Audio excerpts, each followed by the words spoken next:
Chandan, am I audible to you? Hello. Chandan, am I audible to you?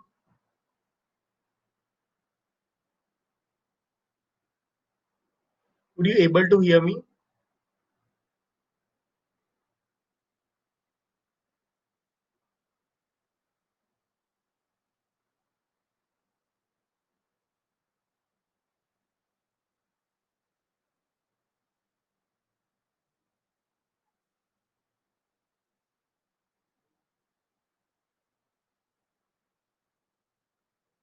Uh, Chandan, would you able to hear me?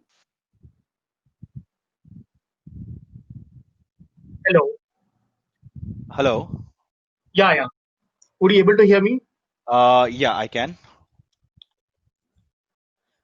Can you just share the screen so that we can check the Sure. Just give me a parameters? Yeah. second. Yeah.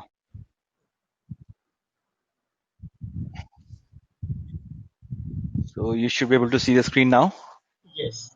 Yes. Okay.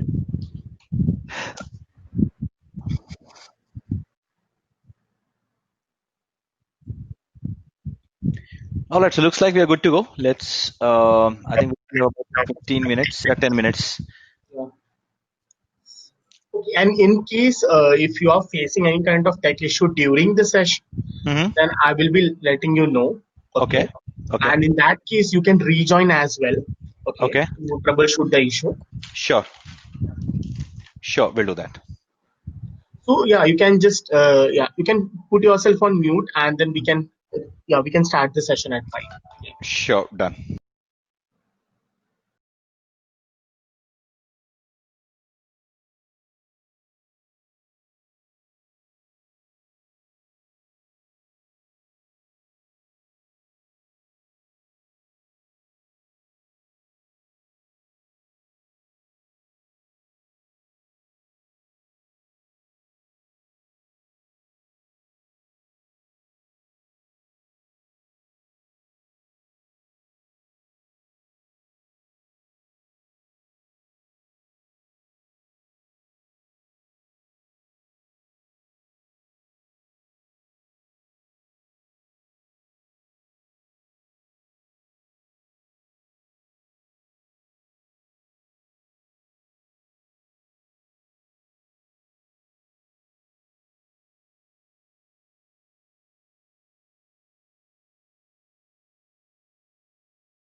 Chandan, am I audible?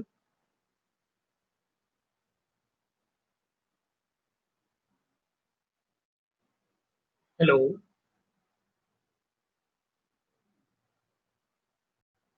Chandan, am I audible to you? Aditya, yes, I can hear you. Okay. You can share the screen again if you want, and then we can start. We are just waiting for more learners to join actually. Okay. Just a last point, Chandan. This session going to be for 1.5 hours. Yeah, correct. Okay, thank you.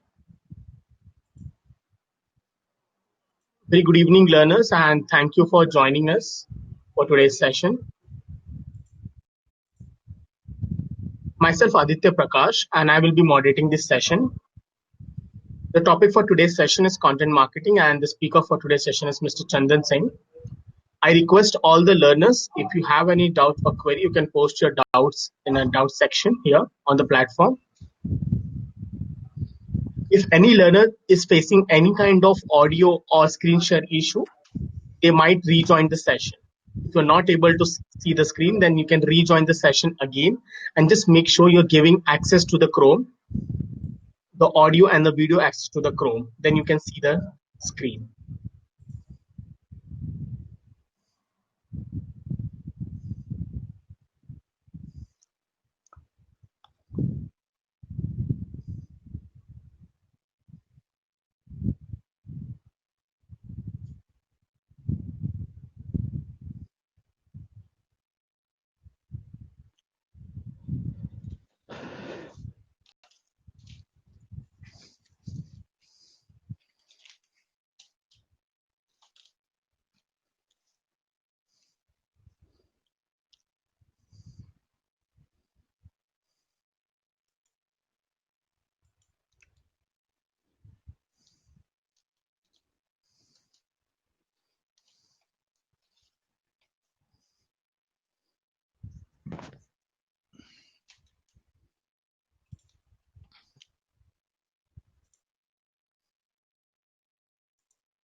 All right, I think it's time to get started. So let's start off the session. We are already 2 minutes into the session.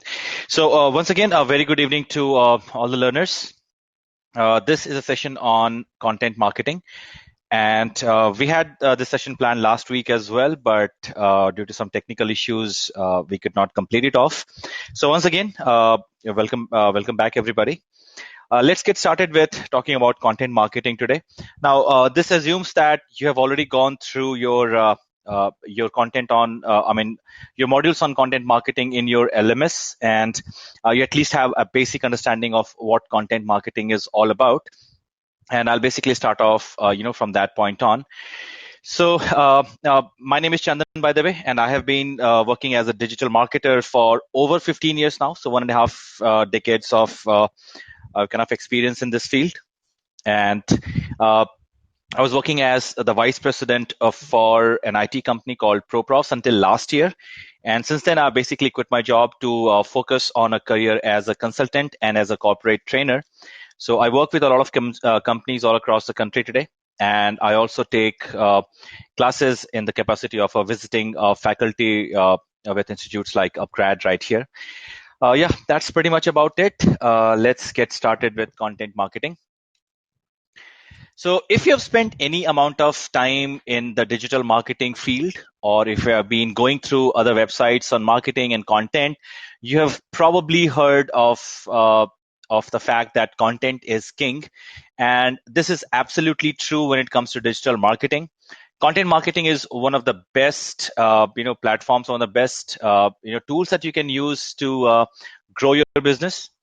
In fact, I work with all kinds of marketing, be it SEO or SEM or content or email or social media or affiliate, mobile, just about anything. But if somebody were to tell me that I am allowed to use only one specific, format or one specific channel to promote my brand, without a doubt, that would be content marketing. Okay, so content marketing is almost like a Swiss Army knife. One little thing that can do just about anything, provided you set it up the right way. So that's important. Setting up your content marketing strategy is important, and once you can do it right, you can literally achieve any result that you want with your content marketing. Content marketing has been the backbone of just about everything that you do in digital marketing, and it supports all other forms of marketing. So content is behind your social media, behind your search engine optimization, behind ads, behind landing pages, behind email marketing. Anything cannot work unless it is properly supported by content. So let's go ahead and start looking at what content marketing really is. So if you want to define content marketing, I think this is one definition that I have come across which perfectly represents what content marketing is. So it's a strategic marketing approach that focuses on creating and distributing. Now this is important. I've highlighted the words in bold here. So creating and distributing consistent, valuable, relevant, and engaging content so that you can attract and even retain a clearly defined audience. So these are the most important parts or most important elements of any content marketing. One, you need to figure out a clearly defined audience, because that is important. It would be wrong to assume that your content will work for everybody and anybody. That's never true. Every product or service has a specific audience, and you have to clearly define that audience. And if you want to attract or basically get access to that audience and retain them over the longer period, you'll have to create the only way to do this honestly today is with consistent, valuable, relevant, and engaging content. And of course, the whole point of this is to drive revenues and profitable customer action. Okay, so this is what literally content marketing is.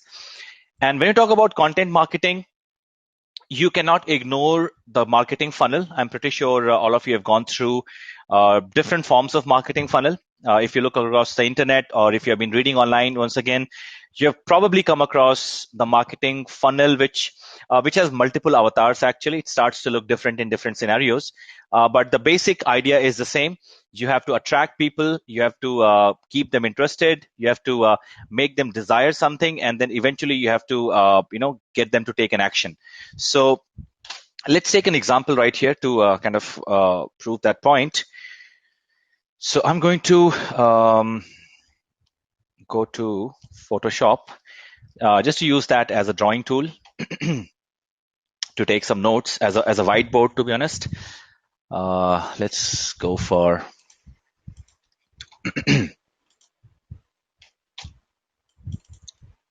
okay. All right. Also quickly get my tablet to start taking some notes here. So if you talk about the marketing funnel, I'm pretty sure everybody's aware of this. Let's talk about the traditional marketing funnel. And oops, the color is wrong. And let me go to a. All right.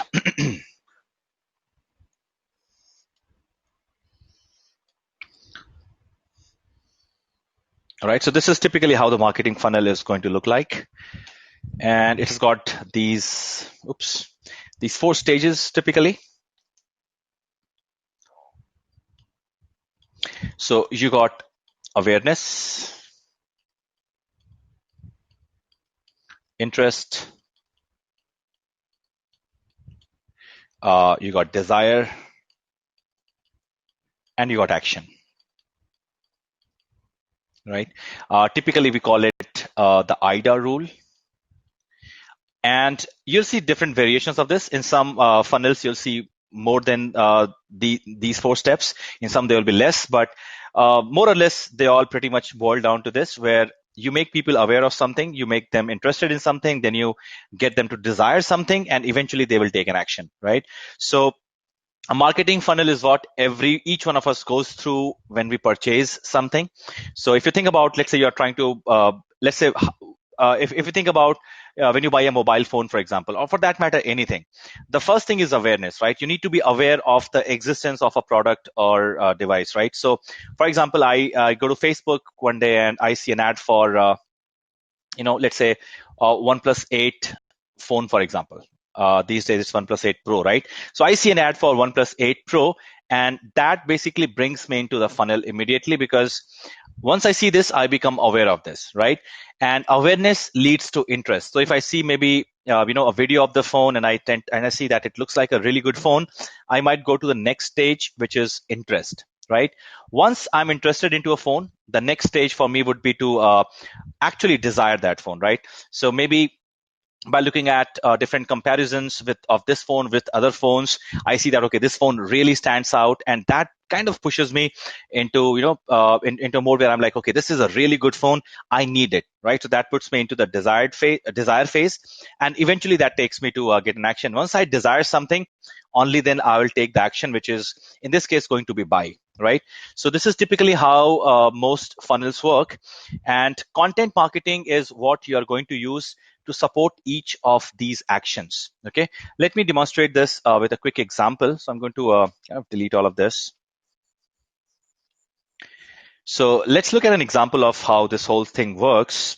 Let me go to my browser and make sure that there isn't any question.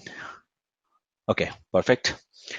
So let's say that I am on the internet, and as a marketer, I'm interested in, let's say I'm a small business, or somebody who's running a website or something, and I read somewhere that or I know that if you want to rank for specific keywords, you have to start building links for your website, right?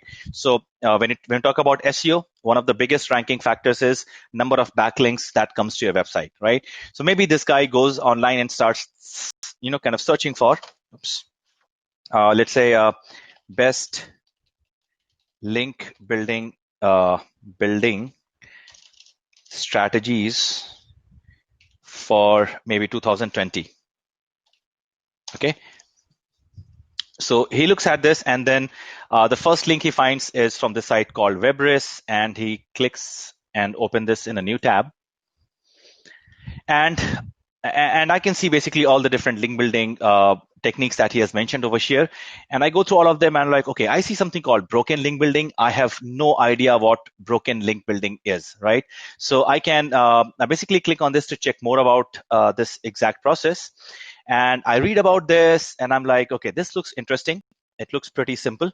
The process is not very complicated, and I think it's very effective, because it seems like you'll be able to build a lot of links using this technique in a very short amount of time.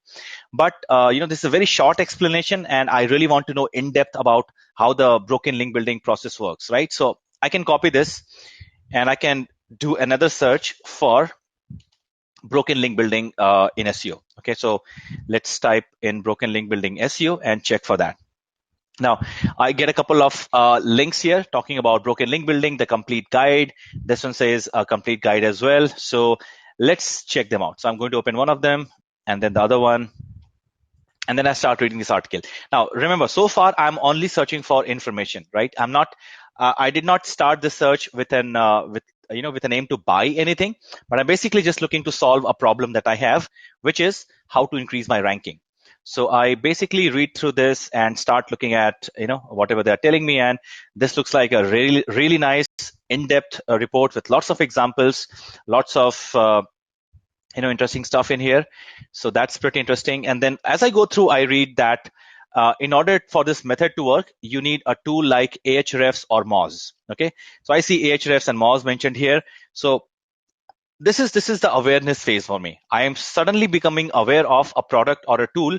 In this case, there are two tools, Ahrefs and Moz, both of which can be used for link analysis. And this is an important part of the process of finding broken backlinks. So I am aware of this now.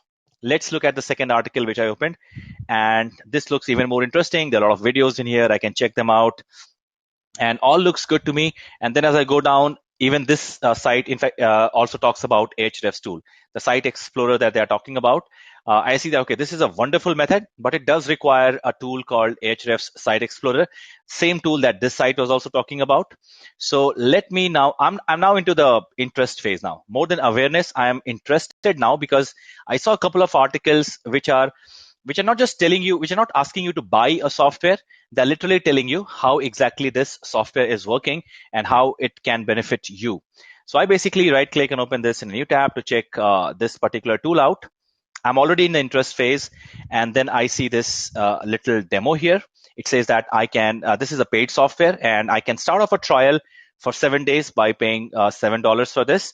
But there's a demo video, so let's check that out. And I start watching this video. And as I go through this, I become more and more interested into this tool because it seems to do a lot of things. It gives me organic traffic analysis, keyword analysis, keyword gaps, competition analysis, backlink analysis. It gives me opportunities that I can use. It looks like a wonderful tool for search engine optimization, and it gives me lots of ways, lots of insights into what I can do to improve my website's performance further when it comes to search engine optimization. It all looks amazing, and the further I watch this video, the desire for owning this software grows stronger in me. Right, I'm getting more and more excited about the various possibilities that this software offers. All these organic keyword options. I can do a very in-depth keyword research for myself, for my competition, and this looks amazing. Right, by this time I'm absolutely sold on this, and my next step would be to go ahead and either buy this software or click on this and sign up for a trial here. So it could be a standard trial or a light trial, but this is what I end up actually buying. Okay, so what really happened here? If you look at it, did I start off with an aim to buy a software? Was I looking to buy something? No, I was looking to actually find a solution to building quality backlinks, right? So this is something which I always mention in my classes whenever I take them, that as marketers, what you really need to remember today is that nobody buys products or solutions today. Okay, people do not want products or brands or services today. Nobody wants this, right? People want, okay, this does not happen. People want solutions to their problems. This is really important here. People want answers to their questions, right? If they're facing any problem with a specific thing, they want that problem to be solved. So in this case, I was not looking for Ahrefs, the software, right? I was not looking to buy this software. No, I was actually looking for how to build links. So the way the search happened was I basically started looking for link building techniques. In fact, you know what? Let me use a funnel for this. That will make it clear. So if you look at the marketing funnel, this is how the whole thing happened. I had a problem. That was how to build links, right? And my actual problem was not even how to build links. My actual problem was ranking, and the solution for that was building links, right? So I started looking at how to build links, and for this I came across an article. Look, in fact, I came across one article which was about link building here, and had some data, and this is what put me into the awareness phase. So I basically read that article and I became aware of the existence of this product. And then once I was in the awareness stage, I read another article, which was about, again, I think that broken link building process, right? So this was about link building. This was about broken link building that also talked about that Ahrefs software, right? So broken link building right here. And it talked about that Ahrefs software. That led me to another article. So even this was an article, by the way. So this was an article. This was an article. I got into the interest phase where I actually saw a video this time. No, this was also an article actually. So this was an article on the guide. This was more like a guide actually, which also happens to be an article, by the way. Right, so I read a guide, a much more in-depth guide here, which then led me to a video. right? That got me into the desire stage, and eventually that made me take action, and eventually I signed up for that $7 plan, and of course eventually I liked it so much that I actually purchased it, right? So this is a perfect example of how content marketing works in the real world. Always remember this: nobody is looking for products or services today. Anybody today wants to buy, I mean nobody goes ahead and just buys a product, right? People want solutions to their problems. People want answers to their questions. I'm a consultant, for example. I'm a digital marketing consultant, and I work with a lot of companies that hire me for basically growing their business. Now if you think about it, do they want a SEO consultant or a PPC consultant or a digital marketing consultant? No. Their actual problem is they want to grow their business. They want to get more traffic to their websites. If they are getting traffic, they want to get more conversions on their website. So their problems are traffic, conversion, and brand awareness and all those things, right? Video views, app installations. Those are their problems, and they hire me as in response to as a solution to that problem. So this is exactly what content marketing aims to do. With content marketing, you're not really trying to promote your, I mean, most part of content marketing, you do not really, is not meant for promoting your product directly. It's meant for doing this. Providing a solution to people's problems and providing an answer to their questions, and the product just fits in as a part of that solution. Okay, so you're always trying to soft sell. None of these articles were actually trying to sell I mean, in the initial phase, none of these articles was trying to sell me Ahrefs. This was not trying to show me sell it. It just mentioned the tool as a very important part of the whole analysis process. Here also, they were not trying to sell me a software, right? They just mentioned if you check the broken link in XYZ, and this took me to this page where now this is where they are trying to sell me, because they know that somebody who's on this page already knows about the tool, already knows what the benefits are, and they're basically trying to convert me into a customer. And this video finally does that takes that last step over here. So this is going to be the exact process, and this is pretty much everything that content marketing is, or you are expected to do out of content marketing. So try to build awareness through content, and then different forms of content at each at different levels of the consumer interest. So again, we'll talk about all of them, but there are multiple levels at which consumers work, and you have to identify what level a person is in, and what kind of a content they would need at that point in time to drive them from awareness to desire and action. Remember, people do not jump directly from awareness to action. This rarely ever happens. Okay, there's always this process that people follow.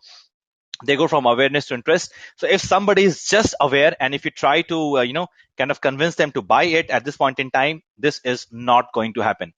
From awareness, it is important that we send them to the interest phase, from there on to desire, and then to action. So this is the only way this the whole marketing works. Otherwise, you're basically going to disengage people. So I hope this is clear to everybody. Any questions at this point?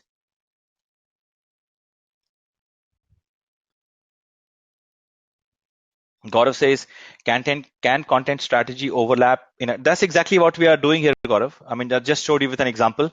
Content aligns itself with the IDA model.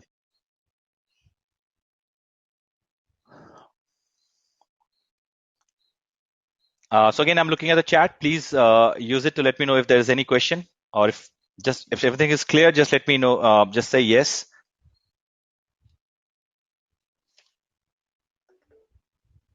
Okay, so Cherian just came up with a yes.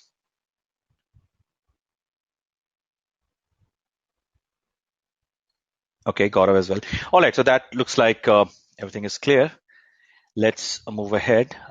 We have actually 5 people in the group. All right. So moving on ahead, come back to the presentation. So this is typically what we are planning to do with content marketing. We have to identify the stages which people are in, and accordingly align our content with the buyer journey or the buyer stage that they are in at that point in time.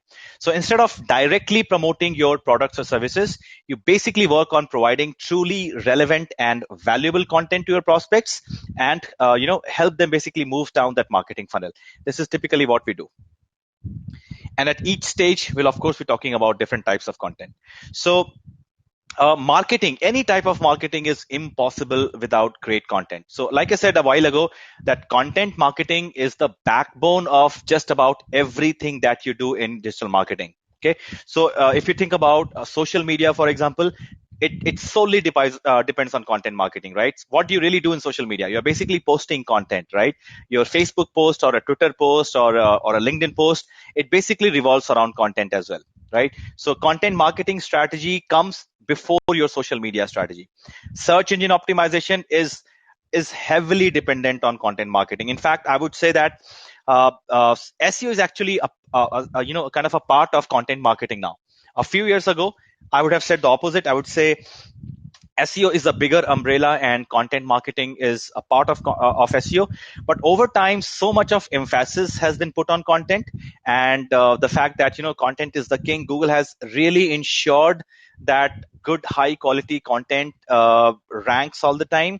Search engine optimization has kind of become a subset of content marketing now. So if you want to be successful with SEO, all the on-page and off-page techniques will only work if you have been creating high quality, consistent content. I mean, consistently creating high quality content. Otherwise, no amount of on-page or off-page will work if your content quality is poor. Uh, PR strategies, again, they focus entirely on content. PPC, again, relies totally on content because you need to be creating ad copies, you need to be creating, landing pages. All of that requires content to be working. You can drive a lot of traffic to your landing pages, but again, if content is not supporting your landing page, if you do not have the good high quality content or engaging content or content that is designed for conversion, all that traffic is going to go to waste. Inbound marketing, again, it's all about content. So inbound marketing, I hope you know what this is, where you basically publish good high quality content and which tries to solve problems that people face, and that gets them onto your website. That's inbound marketing strategy. And of course, content strategy is a part of the content marketing strategy. That is something we will look at going forward. Content marketing is, of course, everybody has realized how important this is. Like I said, a few years ago, it was not the case, but somewhere around 2015 or so, a big emphasis was put on content marketing. Google basically changed how their algorithms work. They put so much of emphasis on content marketing. You can see even in Google Trends for reports. I mean, these are like trends for the past 5 years. Content marketing is significantly going up and up. Okay. So content marketing is definitely trending. Marketers realize that, and in the marketing circles, the talk about content marketing is growing bigger and bigger.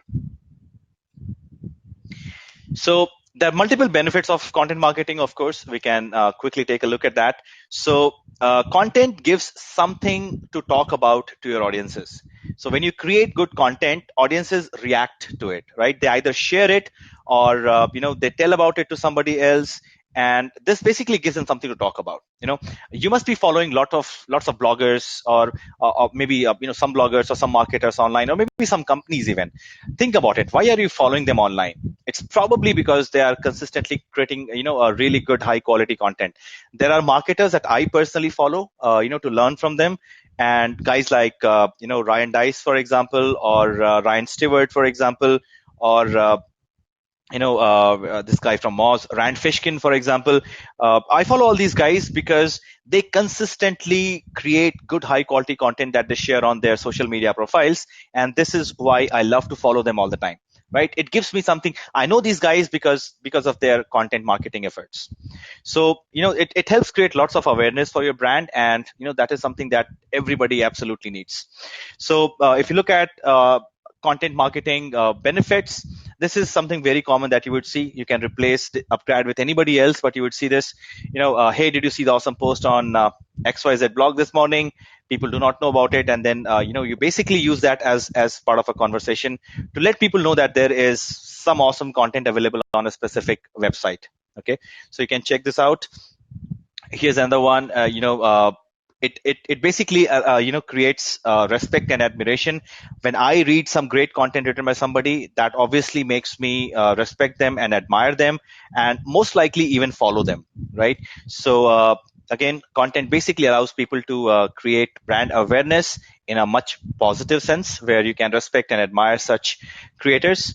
Other benefits includes content marketing allows you to create more on-page content, which is definitely good for SEO. So content marketing one part of content marketing is content creation, right? So a content strategy would look at consistently creating good, high quality content.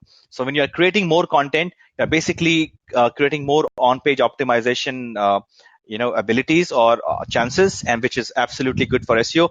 Allows you to rank for a lot of long tail keywords, which then translates into mid tail keywords, and then into head term keywords. Higher visibility in search engines again. So more content, more chances, more keywords, more chances for ranking, and higher visibility in search engines, better traffic, right? So more referral traffic. This is actually a direct result of that. Content is what you use to create high domain authority. So domain authority is a very important ranking factor. Again, if you have high domain authority, your site is being trusted by search engines, and this will have a direct impact on your ranking ability. So the more content you create, the more links you get, the higher domain authority it becomes. So internal links and external links, they all contribute to domain authority, and the more content you have on your site, the higher your domain authority. Social traffic again, because the same content is shared across social media websites, and you gain traffic and followers as well. Increased conversion potential. So again, more chances of people converting. So if you're creating more content, you're literally creating or solving more problems, right? You're basically looking at every single aspect, every single every single problem or question that your prospects may have, and you're basically using content to solve them, right? So definitely increased conversion potential, improved brand reputation, of course. And then it creates again, content is what gets people hooked on. People would come back again. There are some sites which I go all the time to read content because they always create high quality content, right? So it builds customer and reader relationships. It's a universal utility. Like I said, it is the backbone behind every other marketing tool that you have. And then of course it helps you decrease your marketing costs and increase your value over time, because you are obviously using your blogs not just for helping people, but eventually to also soft sell. I give you an example of that Ahrefs just a moment ago, and that's how you're basically even kind of adding value, increasing your ROIs over time. And it is so popular, so important that everybody is doing it, right? Even sites like even companies like McDonald's, like the biggest fast food chain in the world, everybody knows them. Why would they have to do content marketing? But they still do it because they know that this is eventually the best way to basically keep themselves in the minds of people, and to keep attracting other users as well. Talking about content marketing, the technology itself. So it's very easy to kind of assume that when you talk about content marketing or content, most people incorrectly believe that content basically means written content or the blogs or the articles on their website. That's definitely not true. Content basically includes any way in which you can convey information to people, and that includes written articles, videos, podcasts, audio files, images, presentations, infographics, tons of these things, right? And therefore, if you're looking to incorporate content marketing into your own, into your business, you'll most likely be looking at some of these, tools. So of course, you need a content management system where the content can be published. It could be WordPress. Most people use WordPress these days for building their blogs and websites, but it could also be Drupal and Joomla.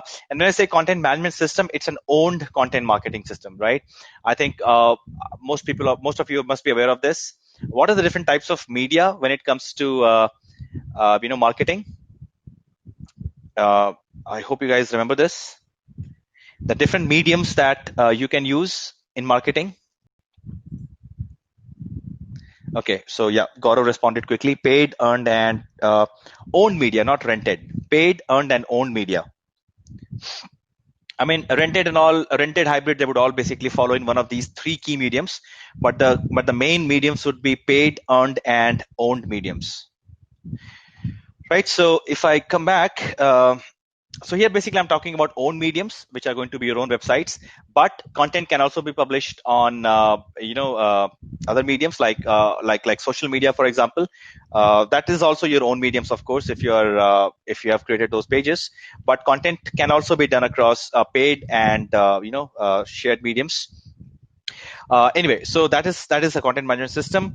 Webinars are great for literally, helping you establish your authority. Right now, we are using a webinar system. In this case, it's a built-in system from Upgrad. But webinars are great for, again, helping you reach out to other people. GoToMeeting is a good example of a webinar tool. GoToMeeting, Zoom, there's so many of them right now, and a lot of marketers are effectively using webinars to basically, I think as a marketer, one of the best mediums to actually generate leads and to establish yourself as an expert on a topic is going to be a webinar. In fact, I do it all the time. If I give you an example, so I basically, besides marketing, this is something that I've recently started. There's a venture called Coding for Kids, where I teach programming languages to kids aged 7 to 15, things like Scratch and Python and Java and so on. So this is something I recently started, and the best way for me to generate leads is basically through a webinar software. So the way I'm doing this is I run ads for this page across Facebook or Google and other places, and send traffic to this page. And I basically hope for people to sign up for a free trial class. Right now, once they sign up for a free trial class and pick up a date or a time for the trial class, so if I click on this, if people click on this, they're basically able to pick up a time. So for example, there are some dates available on the 7th, and people can sign up, register for a class on, they can book an appointment, and that is how they basically sign up for a trial class. Once they sign up, I use GoToMeeting, or I can use any webinar tool to literally display them or show them my authority, my expertise in that particular field, right? So when I take classes with these students at that point in time, it's enough to show them that yes, this actually works. Students are able to learn, and I use this as a way to basically help them understand that this is something that works, or literally to establish myself as an expert on that particular topic. So this works very well. Conversion rates are very high. So most parents, about 60% of people who actually attend these classes have actually gone back and signed up for the main program, main course. So that works very well for me. You also need email services. So email is a very important part of content marketing. MailChimp is something that we use for this. I believe you guys have also been learning MailChimp in your LMS. So if you have done email marketing module, then of course you know about MailChimp. There are others as well: MailChimp, Aweber, GetContact, SendGrid, a lot of these software. So this is one example. Image editing is obviously a very important part of content. And if you're a professional, you can use something like Photoshop, which I do. Or if you're not, you can use something like Canva. So while on this topic, I hope everybody knows what Canva is and how to use it.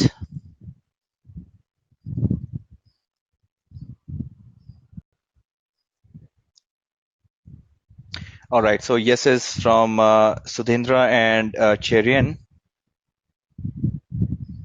All right, how about the rest of you? There are not a lot of people today, just about 5, but I hope you guys are able to see this and respond. Kapil says yes as well. Okay, so everybody is aware of Canva. It's a great tool for quickly creating graphics and images. Cherian says recently used for creating an infographic. Yeah, it works very well for infographic. So good, everybody is actually aware of it. So awesome. Thank you for letting me know.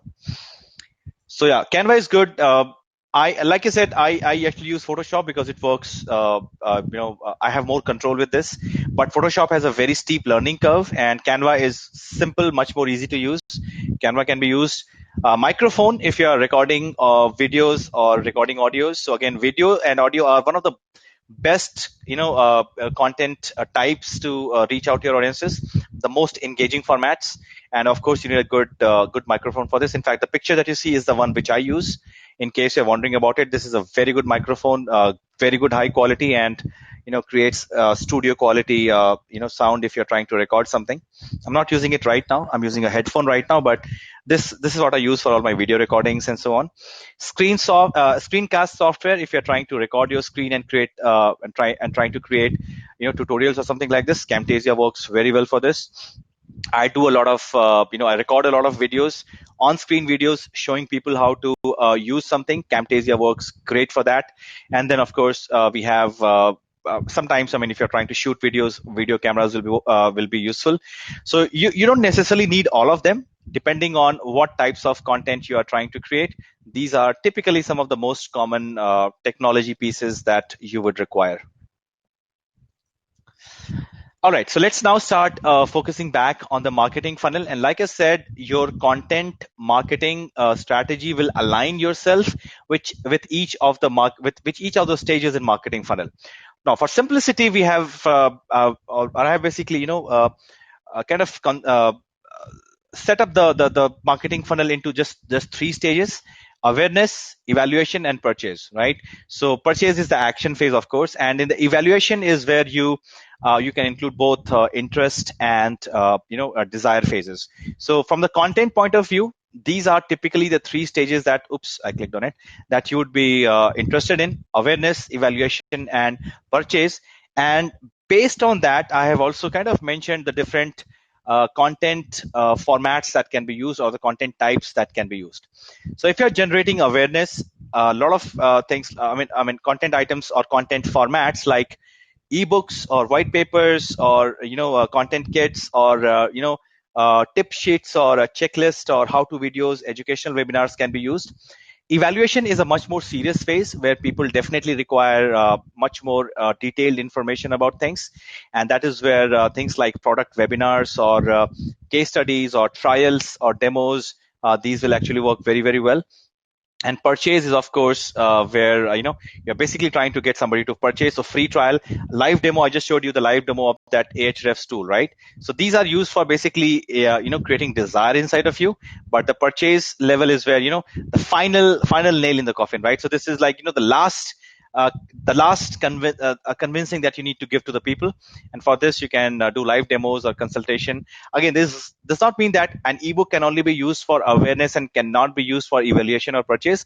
I'm just kind of referring some of the most common types of content at each of these stages. Of course, there will be a big overlap. Demos can be used here. Demos can be used here as well. You can see demo or demo here as well. Or maybe an ebook can be used in all three stages. So again, don't take it as a ground rule that you cannot use ebooks for evaluation or purchase. It's just a basic idea. Generally we use these kind of content types at each of these stages. So we'll try to break this down a little bit more. So awareness, evaluation, purchase, and of course there's one more stage after that, which is retention, right? The person has to keep coming back for more from you, right? That is the retain stage. And I have basically called these stages as these are kind of funny sounding names, but in the marketing circles, we are actually calling them as tofu, mofu, and bofu. Any idea what this means? Tofu, mofu, and bofu. Can you guess what they would stand for?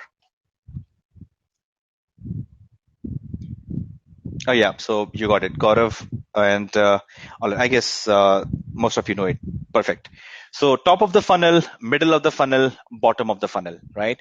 And again, what I've tried to do here is break it down by goals and tactics.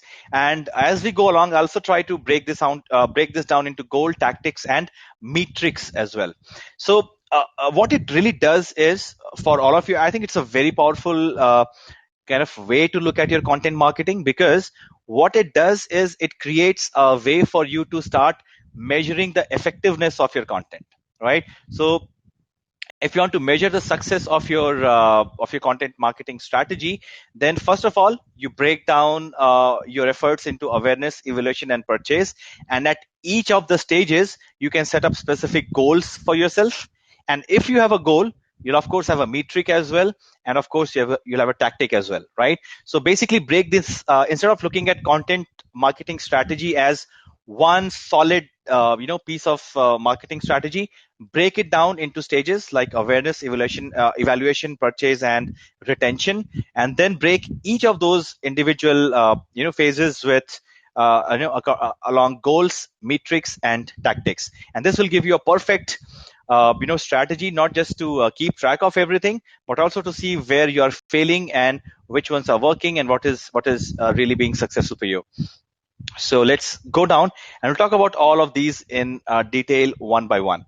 So again, you exactly know what the things mean: top of the funnel, middle of the funnel, and bottom of the funnel. Top of the funnel is the awareness stage, where people are looking for answers, resources, education, research data, opinions, reviews, insights, etc.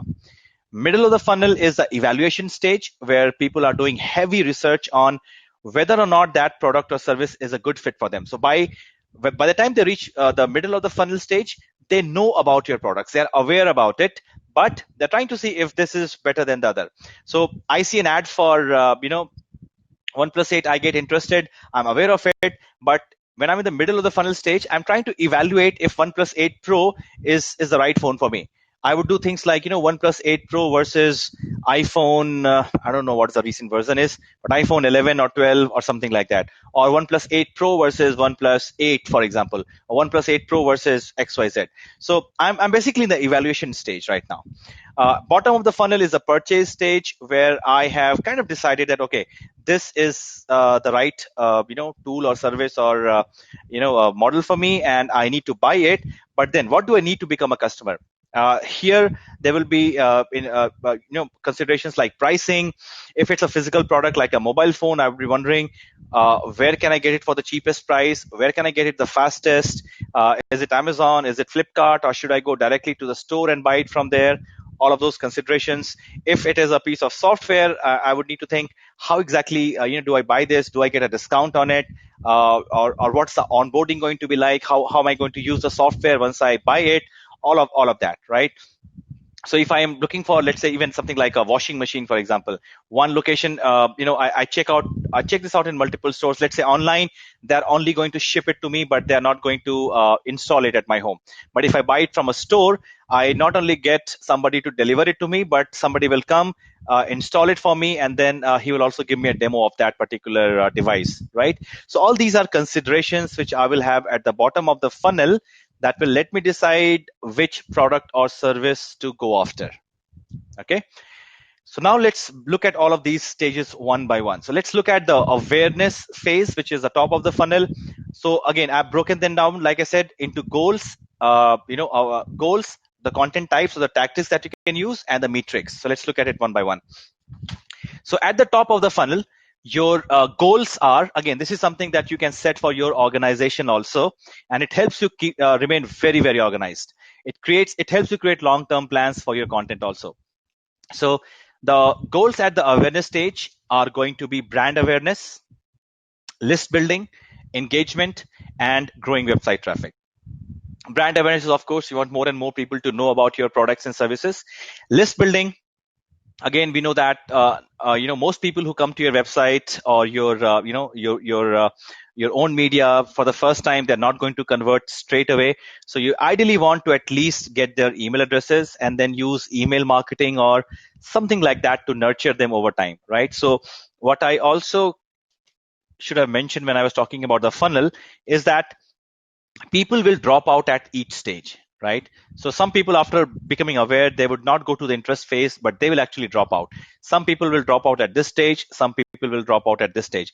And in fact, I'm not sure if you have ever wondered, but that is the reason this funnel looks like an inverted triangle. It is wider at the top and much narrower at the bottom, because as you go down and down, people become less and less, right? So more people start dropping out. People start dropping out at each of these stages. So another part of content marketing, of course, is to somehow get those people who dropped out to come back into your funnel. And this is where you need to start combining other digital marketing techniques. Like you must have read about remarketing, for example, right? Somebody came to your site and left, and you try to bring them back with remarketing. Both Google Ads and Facebook, for example, talk about remarketing, and you can set up remarketing ads in those applications. So remarketing is important. If you people are living here, again, you can bring them back using some other technique. Remarketing, of course, works most of the time. So you're also trying to bring back people in, right? So email marketing works very well. People who are leaving, you at least get their email addresses and then nurture them over time, and then eventually get them ready to buy again. So remarketing is important here. Email marketing is important here, and any of your other marketing strategies. Engagement is also something you want to measure. How many people are interacting with your ads, for example? Are they liking it, sharing it? Are they even, if you're like posting a content on social media, for example, how many of them are responding to it? How many people are replying it, liking it, adding a comment, sharing it? All of that is something you can measure. And eventually, of course, most people will click on those links, whether it's a organic Facebook post or a paid ad on Google or Facebook. people would, some of them would actually click on it and come to your website, right? So top of the funnel, you want more and more people to come to your website eventually, right? So growing website traffic is a very good quality metric to measure here. So content types that you can use. Again, these are some of the most commonly used content types. Doesn't really mean that you have to be using only these or all of these. Depending on your business, depending on your requirements, you'd be using one or more of them. So these can be, blogs or social media posts, infographics, video content, images, ebooks or PDFs, audio video podcasts, microsites, newsletters, print magazines, research data that you can publish, primary research data, and maybe a list of different types, a curated list. So I hope everybody is clear with every content type here. Any specific question here? Or if you're not clear about any of these content types.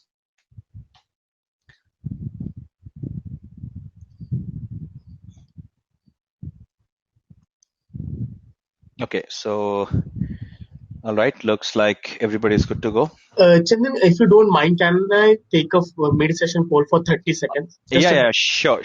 Please go ahead.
All right, so looks like the poll is done.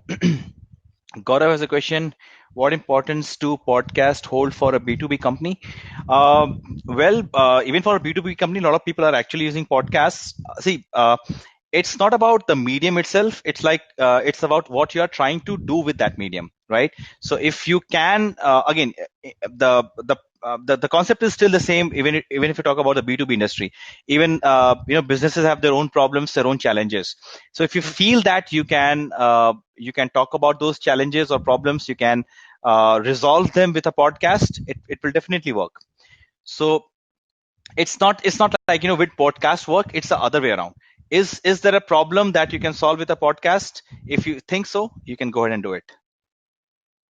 So we do find podcasts actually working a little bit more in a B2B company, because it's easier to talk about strategies, talk about specific features of your product or service.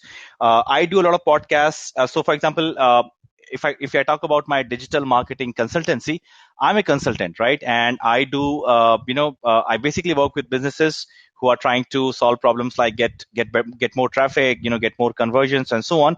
And I use podcasts to basically let them know why exactly businesses miss out on getting more traffic. What are they doing wrong with their conversions? I introduce them to concepts like conversion rate optimization and landing page optimization and so on. So this basically allows me to let them understand what is going wrong, right? That acts as a great, kind of a icebreaker, and that allows me to reach out to them a little bit later on.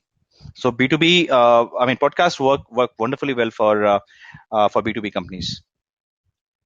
I hope that answered your question, Gaurav. All right, great. So moving ahead. So again, this is the awareness stage. Going down, now that we know the goals that we have for the awareness stage, you can come up with the metrics for them as well. So again, product or service awareness, that is something you can measure. So this is typically done by, again, measuring, how many times people kind of mention your brand or talk about it. List growth. So again, email marketing works hand in hand with content marketing. And if people are becoming aware, they would like to be in touch with you. They would typically sign up for your newsletter, or they will subscribe to whatever you're offering. So list will grow, will start growing at this point in time. visitor engagement rate. So visitors will start to engage more. You can measure that in terms of number of pages seen or time spent on the site. All of this will is responsible for visitor engagement rate. You can measure the number of shares of your content and inbound links, how many other people are talking about you, linking to your content, and traffic growth, of course, because eventually people will visit your pages. So all of these can be metrics at the awareness phase. Okay.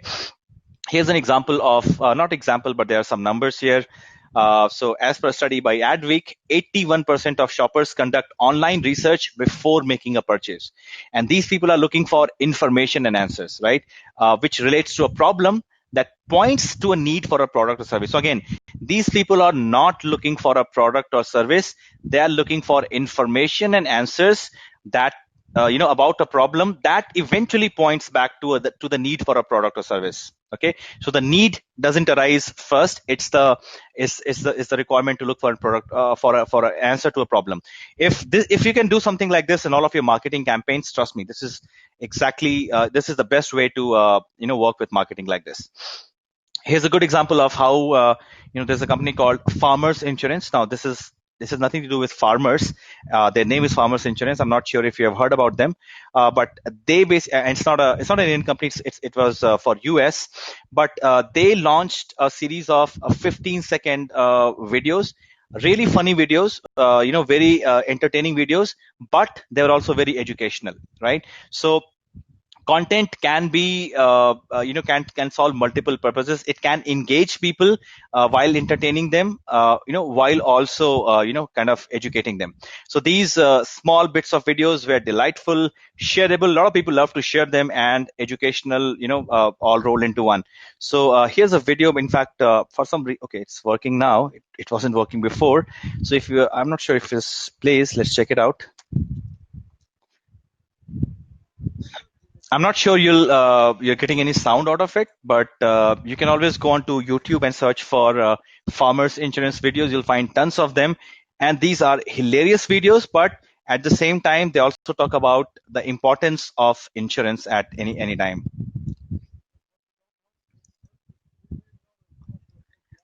I'm not sure if you can hear it, and watching a video like this without audio is going to be not sound that good, but. Yeah, I think learners are not able to hear the volume. Yeah. All right, so I'm just going to stop it. You can always search on YouTube for this. So this is a perfect example of how awareness is created through these little videos. So they're basically trying to get people to know about what are the different scenarios in which insurance is needed. What are the different types of scenarios, including some even hilarious situations, and educating people about the need and in what situations can they basically look for an insurance. So again, you can check it out on YouTube. So again, this is not something that we will be doing. This is for a different one. So let's go to the next stage, which is evaluation. This is the middle of the funnel stage, and the goals at the middle of the funnel stage would again be email list growth. At this point, you all started looking to for retargeting also. So people who are now aware with your brand and services, who have come to your website and then kind of gone away, you can retarget them. So retargeting lists will start to grow. I'm sure you guys know how to create your retargeting lists.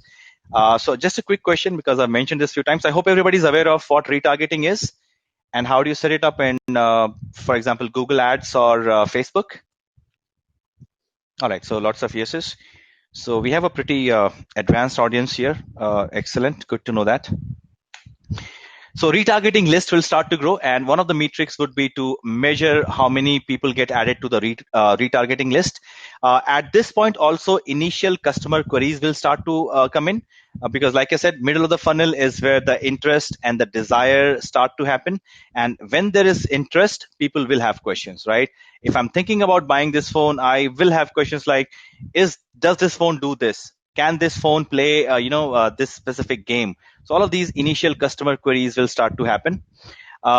People will also start searching internally on your website. This is a often neglected, a metric that most people or most companies do not look for, but it's a great idea to start measuring or tracking what people are searching on your own website.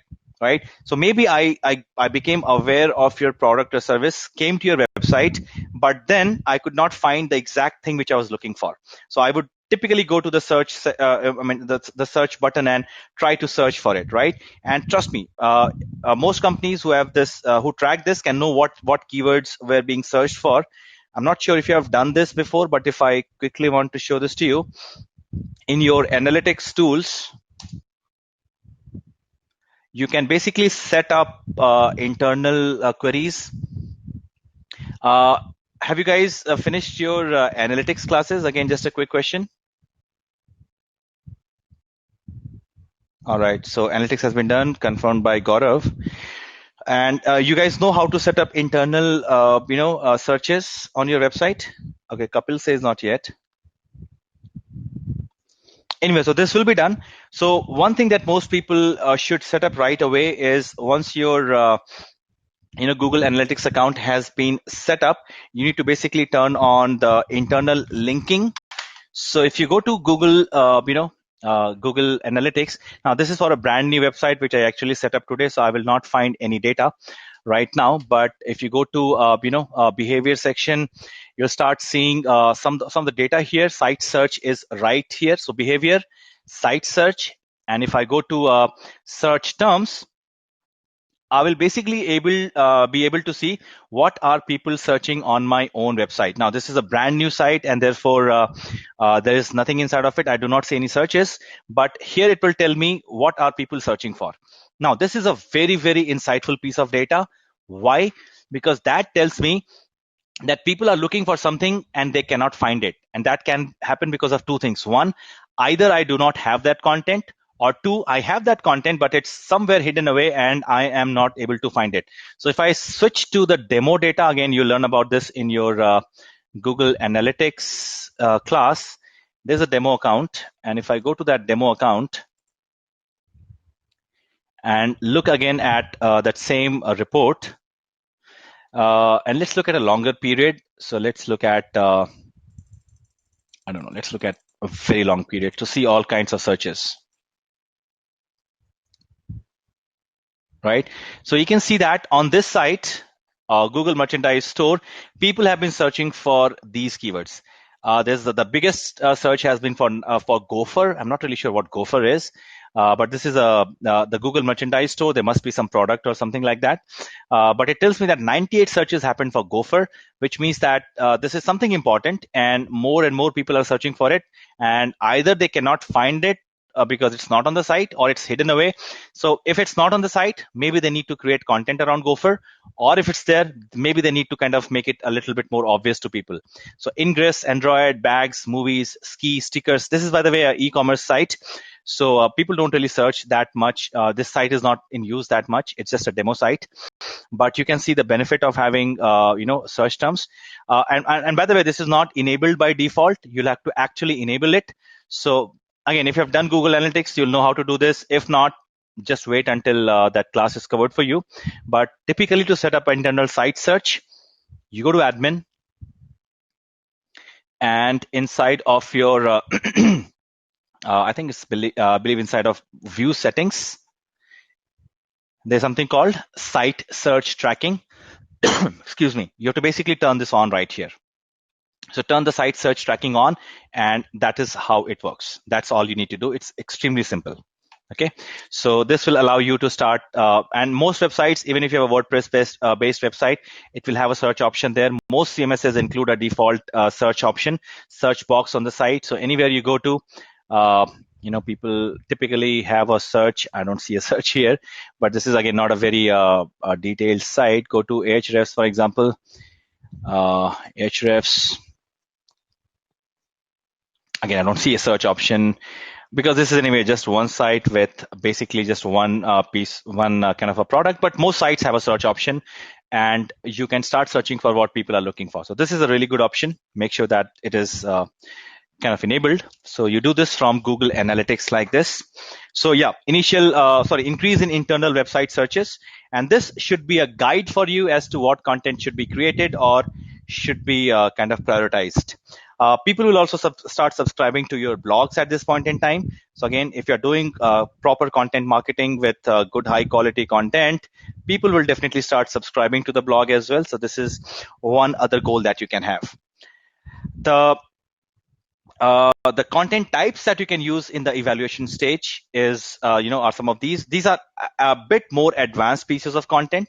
So rather than a generic blog post or a generic article, this is where people need to start making decision, right? So interest and the desire stage is where people start thinking of things like, what are the technical aspects of this device, or what are the features of this particular tool or service, how does it compare with other products and services, right? So this is where things like case studies will be useful. So case studies are best if you want to see how other people have been using this and been successful with this.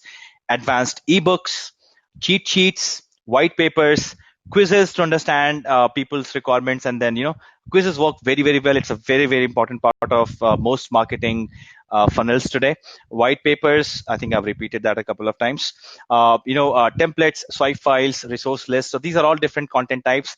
Again, this will depend on the type of industry you're in.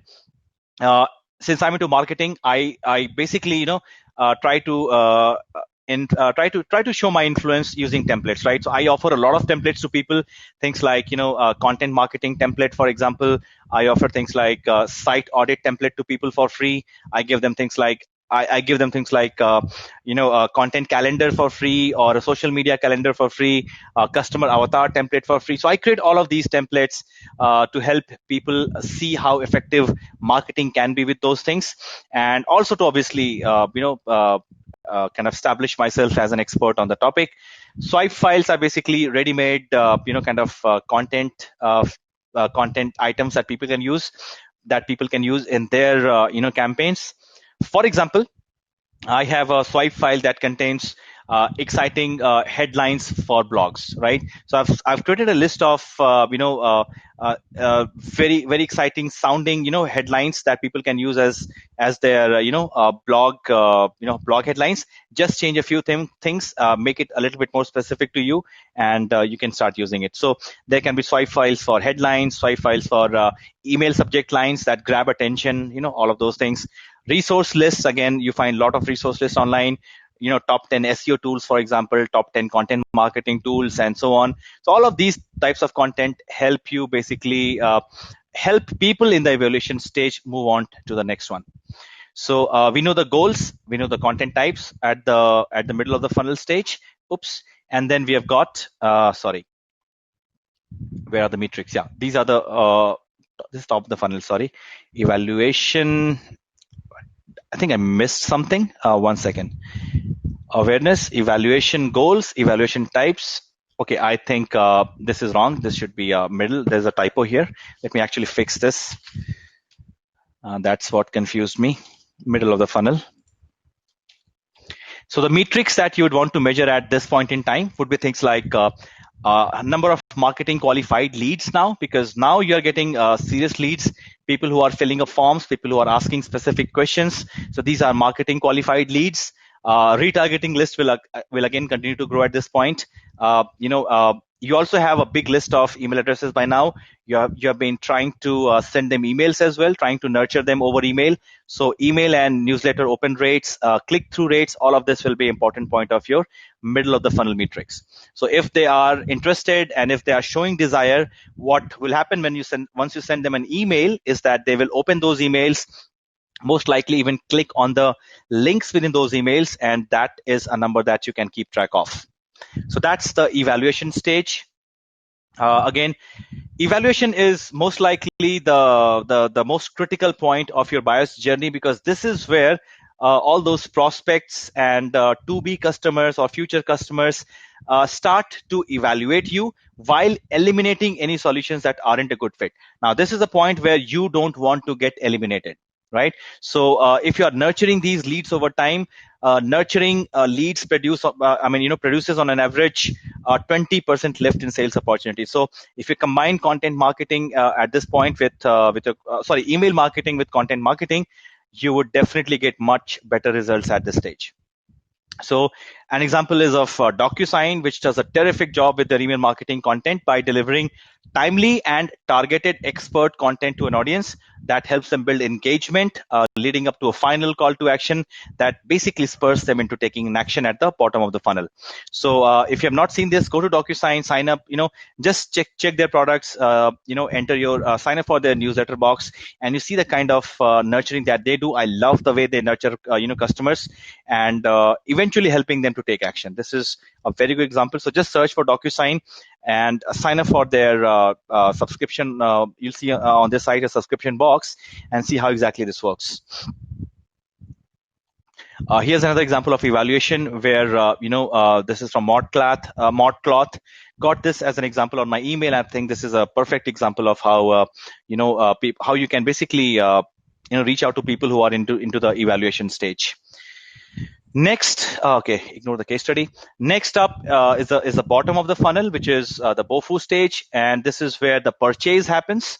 So the goals at this point, of course, would be how many people you are nurturing over time. Retargeting will still happen at this point.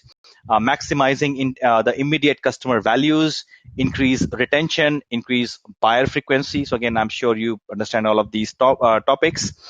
The content types at this point would be, live demos, free trials, give them case studies, give them customer success stories, give them comparisons and spec sheets, because again, this is where people are trying to make that final decision, right? Give them videos of, if it's a solid product, for example, it's a physical product, for example, this is where things like, unboxing and review videos will actually work very, very well. Webinars, events, mini classes, something like this, which I use. So this is perfect for the purchase stage. The metrics, if you talk about, are, again, you're going to be measuring at this point, the leads are not just marketing qualified, but they're also sales qualified. So you'd be measuring SQL leads at this point in time. How many people are, if you're making an offer, how many people are converting through that offer, promotional email campaign. So if you're trying to send them a promotional email, so no more nurturing now. You're trying to send them promotional emails. How many of them are actually opening? How many of them are clicking on it? That's important. That's something you can measure. Retargeting will still happen all the while, because even at the last stage, people will drop out, and you want them to come back to the site with retargeting. You want to measure average customer value at this point. Retention rate, how many of them actually come back to you again for buying frequency, how often do they buy from you. That all is a part of your bottom of the funnel metrics. So again, Google and CBs, there's a kind of a link here. I'm just going to share this with you quickly. So let me click on this link.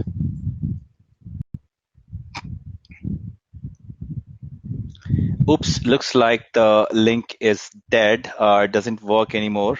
I'll try and see if this is a slightly older presentation, so it looks like that link is not available now. I'll try and see if I can get you an updated link. I'll share that with you guys. So I'll give this to your mentor, and maybe he'll be able to share it. So basically, this report showed with some beautiful numbers, how people get up to 60% of the way through a buying process before they are ready to talk to anyone about that purchase, right? So this is where you want to directly be in touch with them, maybe give them live demos, all of those things I mentioned that will actually help you. Kissmetrics is also a slightly older company. Doesn't I think the site doesn't work anymore, but yeah, they used to do a very proper purchase stage content marketing. Used to work very, very well. Okay, this is again just an example. We'll ignore the case study. And of course, we got retention, which is beyond the funnel. So once somebody has purchased from you, you're not going to forget them straight away. You're basically going to, hope that they come back and buy from you again.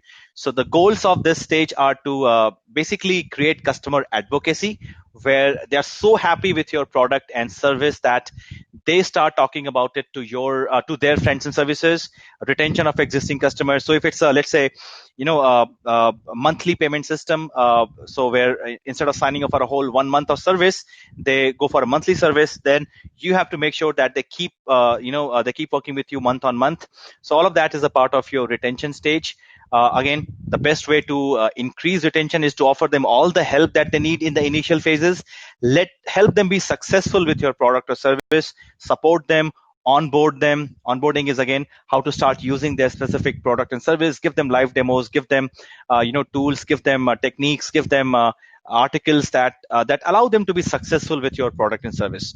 All of this will help you with customers who are you may be able to sell a very complicated piece of software to somebody, but if that person does not know how to use it or sees that he's not getting any value out of that software, he will stop using it from the next month on, right? So this is where you need to help him use that software, understand that software, make progress with that software so that he can be retained, and he can also talk about you to other companies.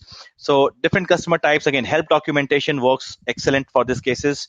Customer support and help documentation, special offers, how-to guides, email outreach and follow-up, just to ask them if everything is good, if they're enjoying the software or the service, or if you can do anything to help them up. Also effective product UX. This is not necessarily a part of content, but content marketing is deeply involved with product user experience also.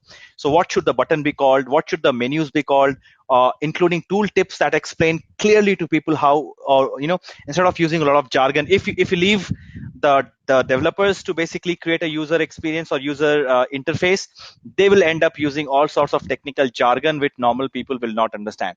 This is where content team needs to pitch in and starts simplifying things, adding tool tips or help files that make it really, really easy for people to visitors to understand what the product or service is about, right? So UX is extremely important. With complicated tools like when I'm using Photoshop, for example, I need to be very clear about what a tool does, right? So all these little things, you see, when I put my mouse over, let's say, one of these icons, I see it says Magic Wand, and it selects similarly colored image areas.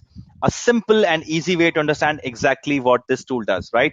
If you leave this up to a developer, they will name it or call it something which will select pixels with similar color range, for example. Now that is confusing to people. Selecting pixels with identical or similar color range. Instead of this, select similarly colored image areas. Now this is what a good content writer would do. And again, this is a very important part of product UX as well. Right, so that basically covers everything we wanted to talk about the marketing funnel basically, and how content aligns with each of these funnels, and how exactly you can start looking at content, aligning your strategy with the different parts of the marketing funnel, and what types of content to create, and how content can be used effectively at each of these stages. So, is it clear for everybody? Any questions at this point?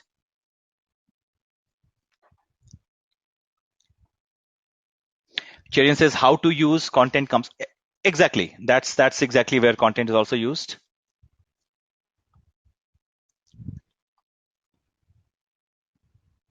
So yeah, got a couple of yeses from Sudhindra and Gaurav. How about the rest? I hope this is clear. So the whole plan was that this session is going to complement everything that you've learned in your LMS content marketing. So I hope that this is kind of making things a little bit more clear as to how content should be using and how to plan for it. Kapil says blogger to follow for content marketing. I think you mean blogs to follow, right? For learning more. Is that what you mean, Kapil? There are a few blogs which I like. So if you want, I can refer them, some of them. So let's close some of them, some of these windows here. So one of my favorite blogs is CMI, Content Marketing Institute. So not Chennai Mathematical, but Content Marketing Institute. This is the one. So they have a very good blog. So if you go to their topics, so they talk about a lot of these topics. So they have everything actually. So let's talk about in the topics. They should have content creation, content distribution. They have some very interesting articles, so you can look at them. Playbook for building the perfect content marketing mix, and some very interesting articles. So you can check all these related articles. Let's go to more articles. Yeah. So content listens from this person, B2B audiences. This is the best, content site which I like when it comes to content marketing blogs. The other one that I like is Convince and Convert. Convince and Convert. So the Convince and Convert blog, this is the one. So again, this is typically, this is again, this is a message, in fact, from CMI, which I just checked. So the #1 content marketing blog in the world. This is heavily focused on content only. So while CMI is also looking on other topics like SEO, audience building, and so on, it all revolves around content, but this one is hardcore content. So, how to identify and close your keyword gaps, TikTok stats. This is a really good blog. So these are the two I follow, and I'm just going to share this with you guys. 1 and 2.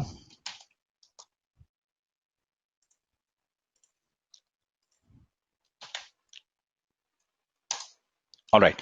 So these are the two links that I would like to share. And we're also towards the end of the session. There's actually one more part to it, which I wanted to cover.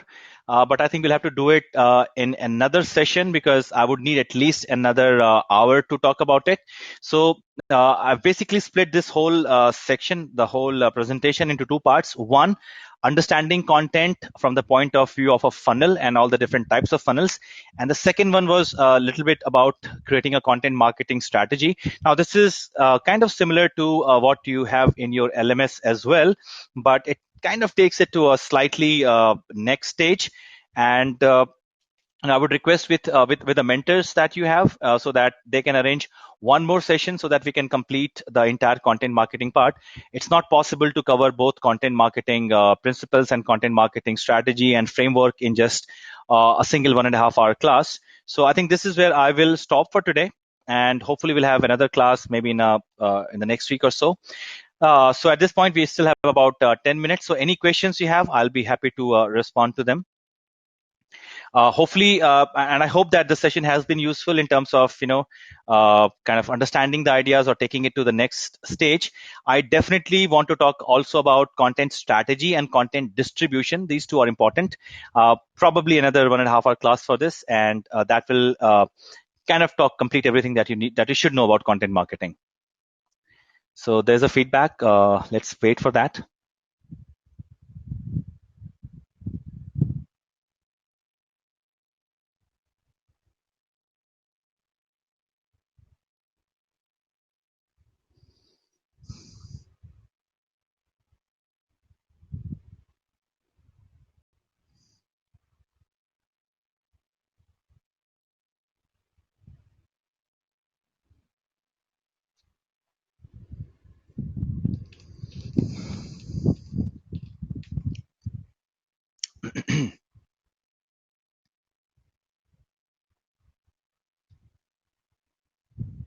I request all the learners to please take the feedback poll before we wrap up the session.